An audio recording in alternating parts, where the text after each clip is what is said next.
Brasil, ela se iniciou com um intercruzamento de conhecimento entre diferentes etnias. Então, assim, primeiramente a gente tinha a questão das práticas indígenas aqui no Brasil.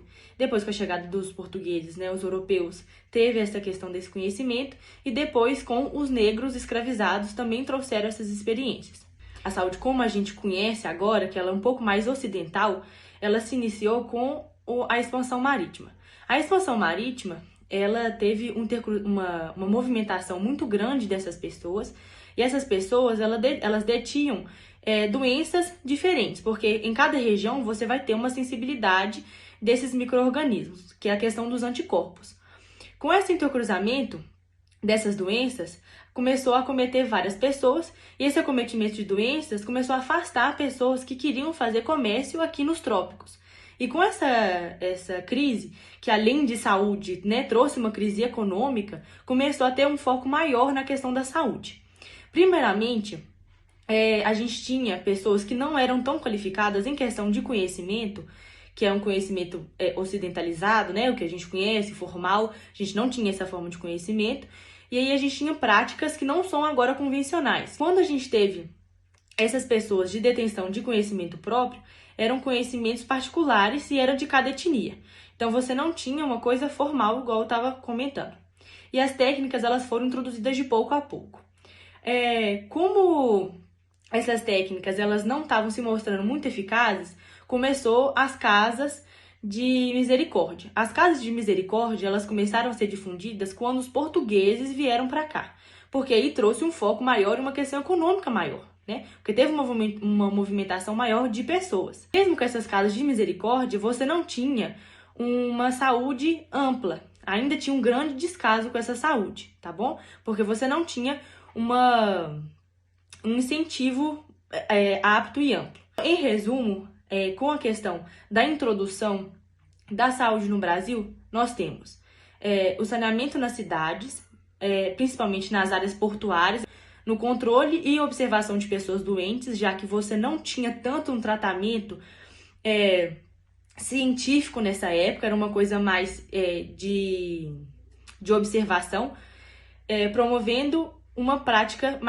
mais eficaz. Então, essa era a função, você ter um desenvolvimento, mas é um desenvolvimento ainda básico, e assim que se deu o início da implantação da saúde aqui no Brasil. As políticas sanitárias, elas se iniciaram no governo de Rodrigues Alves, de 1902 a 1906. E quem teve frente dessas políticas sanitárias foi Oswaldo Cruz. Essas políticas, elas teve como enfoque as campanhas sanitárias de urbanização, e depois foi um modelo mais rural, tá? As ações específicas de saúde, elas foram voltadas à questão de limpeza, porque nesse período você teve um desenvolvimento orbitante nas cidades. E esse desenvolvimento, sem o planejamento ideal, trouxe insalubridades, e essa insalubridade trouxe doenças. Alguns meios que foram utilizados foram a limpeza das ruas, pela questão dessa falta de conscientização da população e falta de uma organização, e também uma limpeza dentro das casas. Então, umas pessoas do governo iam até as casas dessas pessoas e elas se consultavam como que essa pessoa está utilizando certos métodos de limpeza, se eles têm acesso a essa informação ou não. Essa informação não era algo democrática. Tinham regiões que ainda não eram cometidas por essa forma de saneamento básico, tá bom? Então, ele teve um enfoque em áreas mais centrais.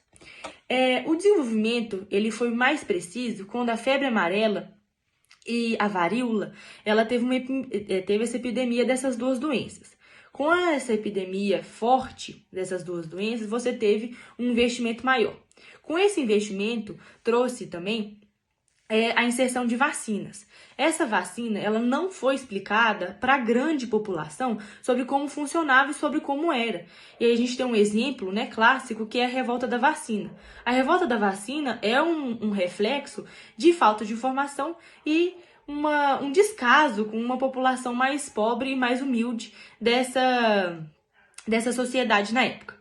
Da segunda parte desse processo de saneamento básico, é algo rural. Por quê?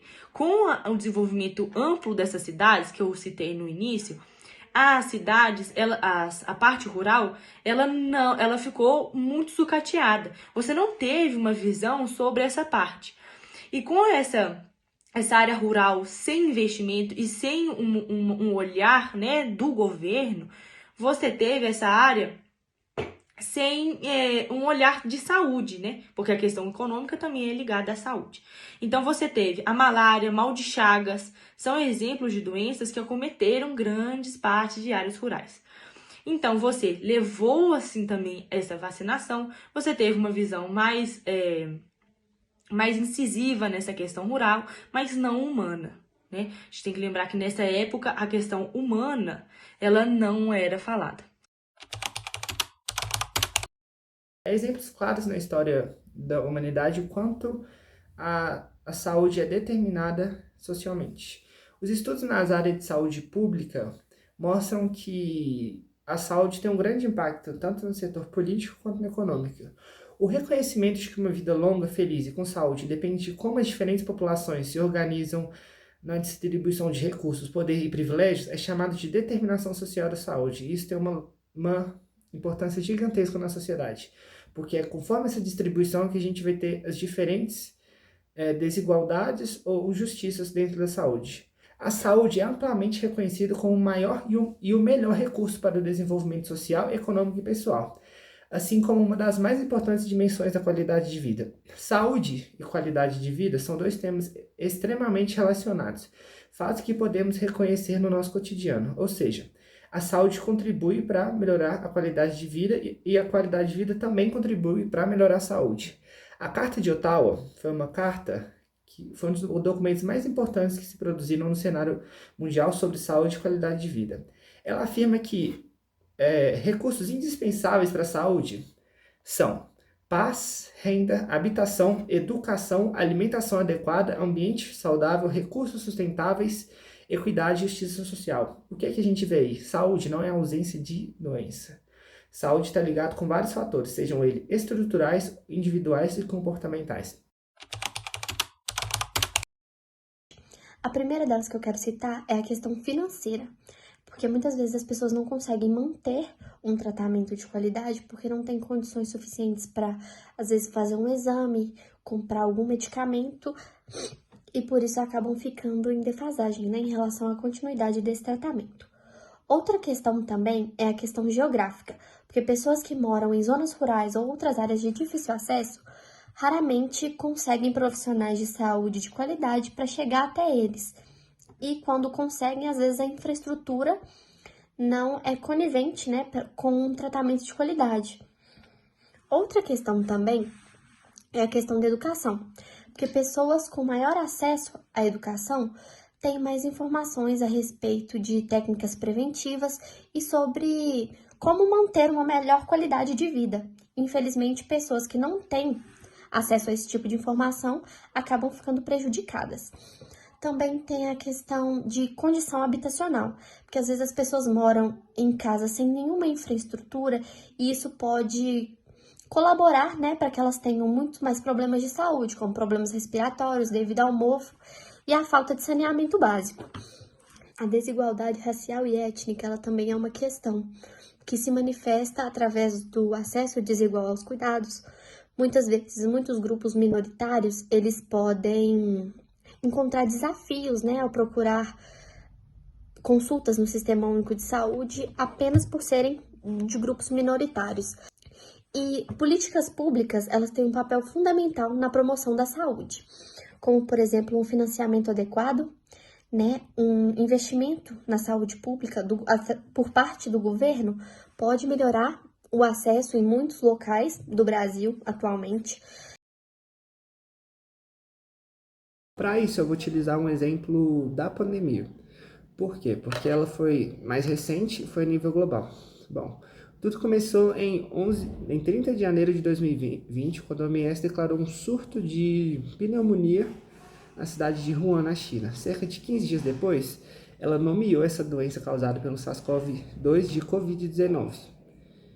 Em um curto período, e essa doença, em um curto período, ela causou grande colapso dentro da sociedade, em todas as áreas, causando diversos problemas para a população, para os profissionais da saúde e para as outras autoridades. Tudo isso por causa da alta transmissibilidade do Covid e da sobrecarga do sistema de saúde. Em um primeiro momento, a doença chocou o mundo. Por quê? Por causa da mudança de hábitos que causou. A gente não podia circular nas ruas, a gente tinha que ficar só em casa.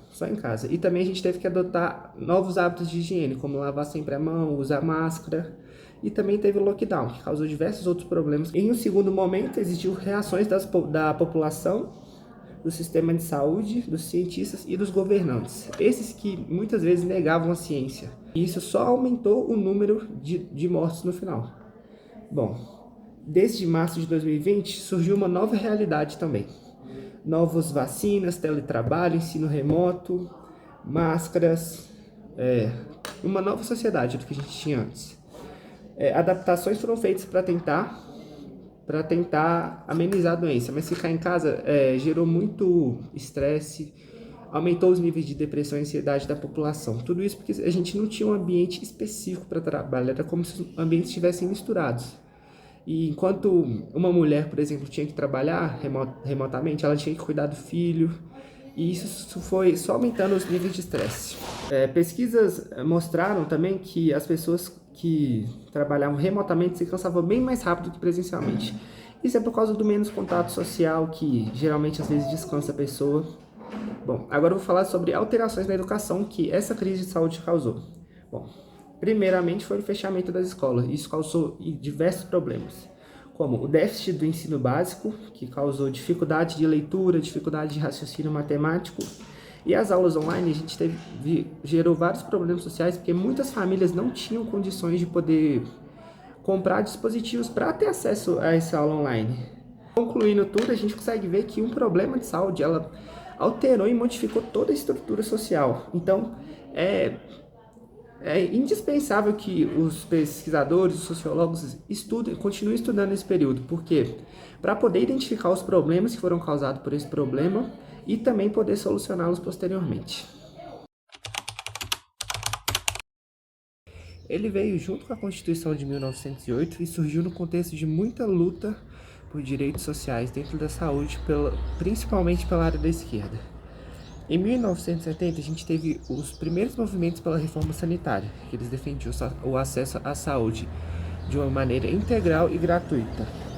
Em 1986, a gente teve a 8ª Conferência de Saúde, que reuniu diversos setores para a gente poder criar um sistema de saúde que seria único e igualitário para todos. Em 1988, o SUS veio. E a partir daí, o SUS veio oferecendo serviços de prevenção, de tratamento e promoção de saúde de todos os brasileiros. O SUS se tornou um dos maiores programas do mundo e também um dos mais complexos. Ele participa desde uma simples aferição de pressão até um transporte de órgãos. E tudo isso garante um acesso integral, universal e gratuito para toda a população. Sua gestão ela é solidária e participativa, ou seja, ela é descentralizada. Descentralizada por quem? Pelos três entes da federação, a União, os estados e os municípios. Todos eles participam na gestão descentralizada do SUS. Dentre os princípios do SUS, a gente tem a universalização, que é a saúde como direito de todos, independente de sexo, raça, etnia, classe social. O SUS atende todos de uma forma igualitária. A equidade, que é tratar desigualmente os desiguais, como, por exemplo, se uma pessoa chega no SUS querendo aferir uma pressão ou alguém que teve um acidente de carro, o SUS vai dar preferência para quem teve um acidente de carro. E também a gente tem a integralidade, que é tratar as pessoas como um todo, oferecendo ações que levam à promoção de saúde, à prevenção de doenças e tratamento e à reabilitação. O Vale do Jequitinhonha, ele é composto por diversas culturas e essas culturas ela tem diferentes práticas relacionadas à saúde. Então, nós temos a questão do dom divino, que a gente conhece como a questão das bezendeiras, e nós temos os saberes transmitidos oralmente. Então, esses saberes, eles são transmitidos e eles são diversos, ou seja, você tem uma planta que ela é muito boa para fazer um chá sobre determinado cura, o chá de quebra-pedra, que é algo que é bem conhecido e difundido como uma erva que é muito essencial para a questão de pedra nos rins em geral. A gama de conhecimento que a gente tem no Vale é algo inexplicável. A gente nunca vai conseguir mensurar a quantidade de saber relacionado à saúde. Esses saberes que são difundidos oralmente, antigamente, como a gente não tinha tanta a questão da saúde da prática ocidental, ela foi iniciada nos fins do século XVII. Então, no fim do século XVII, você tem uma maior quantidade de difusão dessas práticas aqui no Vale do Jequitinhonha. Algumas dessas práticas, ela tem sim uma comprovação médico-científico. Por que esse comprovante médico-científico? Como, por exemplo, esse chá de quebra-pedra, ele já é comprovado cientificamente que ele é funcional. Então, deixa de ser um conhecimento apenas empírico, que você vai ter que fazer testes com essa determinada folha, por exemplo, para você ter um resultado. Então, você tem esse conhecimento científico. A questão que é algo negativo, né?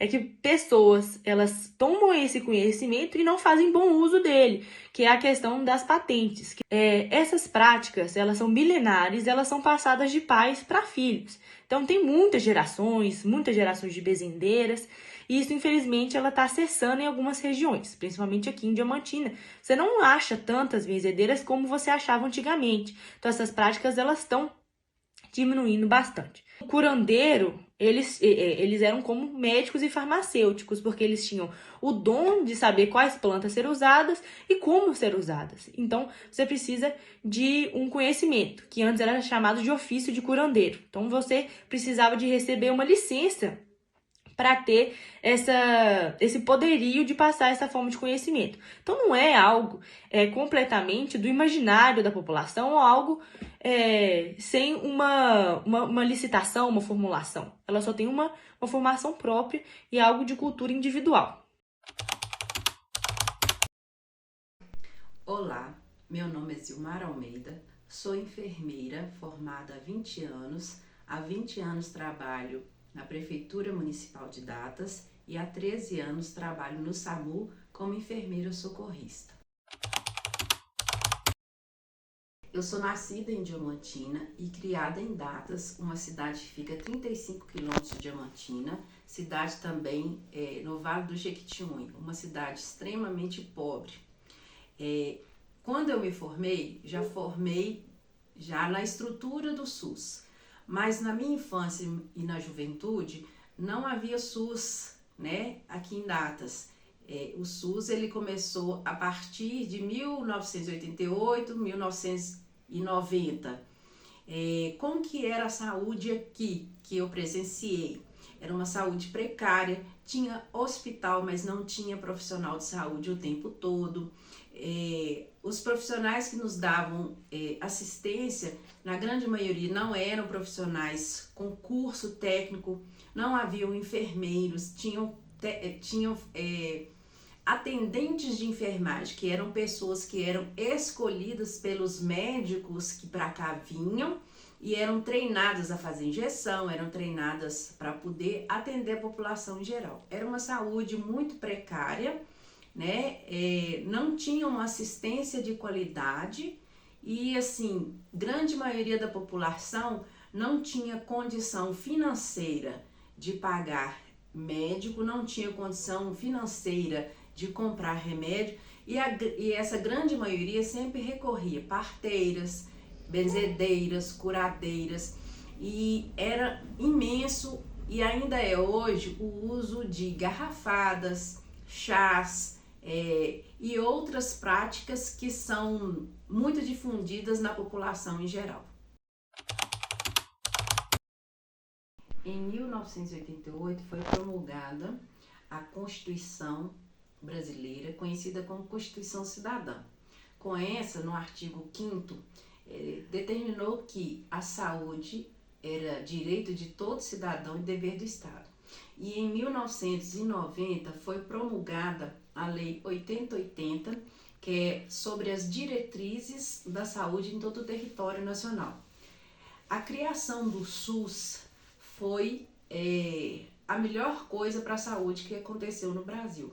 A partir de então, todo cidadão tinha direito à saúde de forma integral e era dever do Estado, sendo até hoje, com algumas mudanças e alterações no seu texto, até hoje, a lei que impera sobre a saúde do Brasil. Na verdade, a lei do SUS é uma lei muito bonita. Na realidade, ela é um pouco diferente, mas muito se avançou de lá para cá. Em 1998 foi criado o antigo Programa de Saúde da Família, que hoje não se chama mais programa, porque programa tem início e fim, igual um programa de televisão. Ele tem hora para começar e hora para terminar. Ele foi lançado como de certa forma experimental, mas como deu tão certo que hoje já não chama mais programa, hoje é Estratégia de Saúde da Família. E com o avanço dessas criações dessas leis, com a criação do Programa de Saúde da Família, que hoje é Estratégia, com o avanço das diretrizes bases da saúde e outras mais, muito se avançou desde então. E isso, de certa forma, contribuiu muito para a evolução da sociedade brasileira, porque a saúde caminha juntamente com a evolução da sociedade. Só se é possível ter uma sociedade em que há respeito, igualdade, quando a saúde ela caminha juntamente com a sociedade. E a sociedade em si tem muito a contribuir com a saúde no modo geral. É através da sociedade que os profissionais de saúde eles conseguem abranger toda uma população e conseguir, através da sociedade, difundir os saberes que são tão importantes para promover a saúde no Brasil. No dia 19 de setembro deste ano, estaremos comemorando 34 anos da criação do SUS no Brasil. E embora muitos avanços tecnológicos e muitos avanços com a saúde, Brasil afora, programas sendo realizados, não podemos deixar de falar sobre a importância de práticas alternativas na saúde da nossa população. O uso de chás, o uso de ervas, raízes, garrafadas ainda é muito difundido Brasil afora, principalmente aqui na nossa região do Vale do Jequitinhonha. O ano de 2019 foi lançado um programa do Ministério da Saúde sobre farmácia popular de fitoterápicos. Existe aqui no município próximo, em Tijucal, Presidente Kubitschek, uma farmacinha de fitoterápicos. Como que funciona? O médico prescreve o fitoterápico e, através de cocção, de maceração, é ensinado ao paciente a fazer uso daquela determinada raiz ou erva através de folhas ou raízes ou mesmo caule, e tem se dado muito certo, né? São práticas alternativas que são muito difundidas Brasil afora. Outras práticas também que às vezes tem profissionais de saúde que não levam muito em consideração. Por exemplo, hoje o pessoal fala assim, determinada prática joga-se por terra. Não é bem assim. Antigamente o povo tinha uma prática de benzer espinhela caída. O que é espinhela caída? Se a gente for ver a propedêutica, como vou dizer, se a gente for analisar o procedimento da benzeção da espinhela caída, nada mais é do que uma, entre aspas, uma sessão de fisioterapia. O que seria a espinhela caída? Seria como se fosse uma hérnia de disco em que a vértebra, ela por um movimento brusco, ela belisca o nervo e é aonde aquela área em que foi nervada vai ficar com alteração. O que seriam essas alterações? Por exemplo, dor na perna, é a mesma coisa de uma dor de ciático. Então, como que é a bezeção da espinhela caída? Que a gente pode fazer uma analogia com a hérnia de disco. É uma bezeção em que a pessoa ela estica os braços numa soleira de porta e faz um movimento de alongamento. Vou analisar todos esses procedimentos, essas benzeções e verificar na prática como eles são realizados. Grande maioria deles tem algum mecanismo físico-químico ou biológico que vai estar atuando de determinada forma sobre o corpo da pessoa, sobre o organismo da pessoa. São práticas que hoje muitos profissionais de saúde, eles falam até de forma pejorativa, mas a gente que já está há mais tempo, se a gente for avaliar cada uma dessas práticas, tem alguma coisa, algum processo, alguma explicação físico-química, físico-biológica para poder estar ali. Às vezes a pessoa que está praticando, né, a curandeira, a benzedeira, ela não tem nenhum conhecimento dessas questões, mas a gente avaliando, a gente percebe. No mais, gostaria de agradecer a vocês a oportunidade de estar aqui falando um pouquinho e gostaria de deixar um recadinho para vocês. Quando vocês se formarem e forem trabalhar, sejam abertos aos conhecimentos populares. A gente tem muito que ensinar a população, mas eu tenho certeza que a gente tem muito também a aprender com eles. Um grande abraço, fiquem com Deus.